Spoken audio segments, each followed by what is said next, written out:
General Atomics is a participant. Very happy to be here at DefExpo 2014. Our interest in being a participant this year is to showcase our electromagnetic aircraft launch system and our advanced arresting gear system.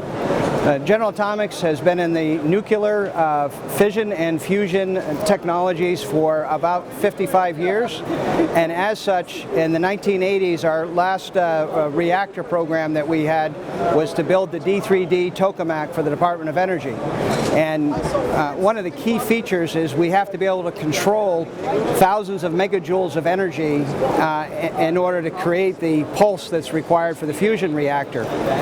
A spin-off of that technology is we developed electric drive systems for locomotives and indeed for the world's largest electric trucks that fully loaded are about 800 tons. And the key to those trucks is they have to drive 40 miles an hour, and we have to be able to stop very quickly, very controllably. And in addition to that, we have to stop on a hill and hold ourselves. We're the only manufacturer that we know of in the world that actually holds the truck electrically, whereas all other suppliers use brakes under 5 miles an hour.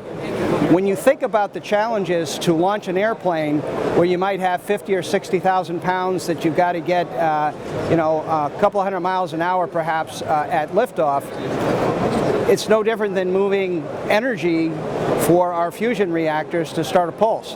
And so the controllability of those systems is really based on a lot of decades of our ability to control large power and also large inverter systems.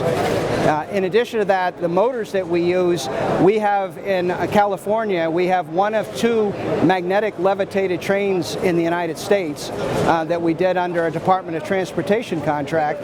In that case, it's a permanent magnet motor, but it's the same challenge. The induction motor that we use for the catapults is the world's largest induction motor.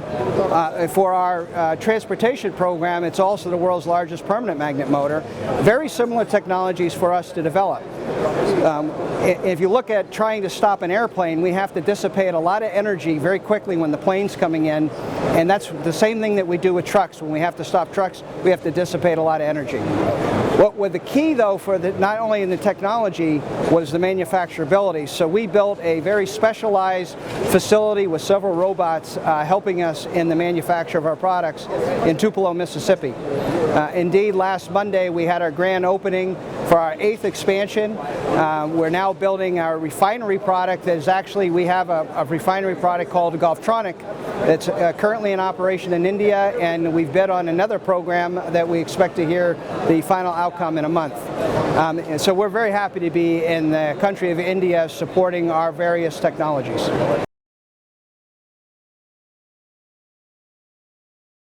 In order for General Atomics to be able to export this technology, obviously we need to have an export license from the State Department, and in order to get that license, the United States government and the India government have to together agree on what that program is.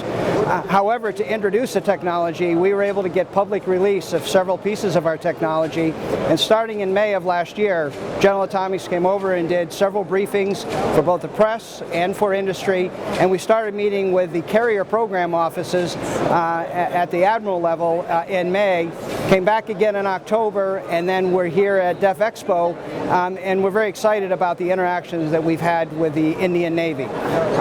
If General Atomics could sell tomorrow, we would be very happy to do that, but we're keenly aware of the export requirements, and we're waiting for the United States and the senior levels of the Indian government to jointly agree on what will be shared, and presuming that EMALS and AAG is allowed to be export, General Atomics then would enter into probably an FMS case once that's approved. So why EMALS? Why a launch system in the first place? India has now delivered, in the water anyhow, the indigenous Carrier 1, which is a ski ramp, which means that you can have short takeoff and landing airplanes. But when you want to have a much longer duration, and if you want to have like a Hawkeye in the sky for ISR, extended ISR operations, you really need to have a fixed wing launch, and a fixed wing launch requires a catapult. So you have two choices today. The United States still has very good history with steam catapults. The new technology is EMALS, but by being able to launch a variant that has fixed wings, you get a lot more payload capability and a lot more endurance. And that's why I think the interest right now by the Indian Navy on IAC-2 and 3, which is the indigenous carrier that likely, as we understand it, is looking very carefully at having a launch and a resting system so that they can put planes such as the Hawkeye on the carrier. And EMALS is very controllable, whether it's launching a heavy plane such as an E-2D or a small UAV like a Predator variant that General Atomics Aeronautical Systems make. We could basically tune by controlling the power very carefully. We can launch light planes and we can launch heavy planes at the will of just hitting a button.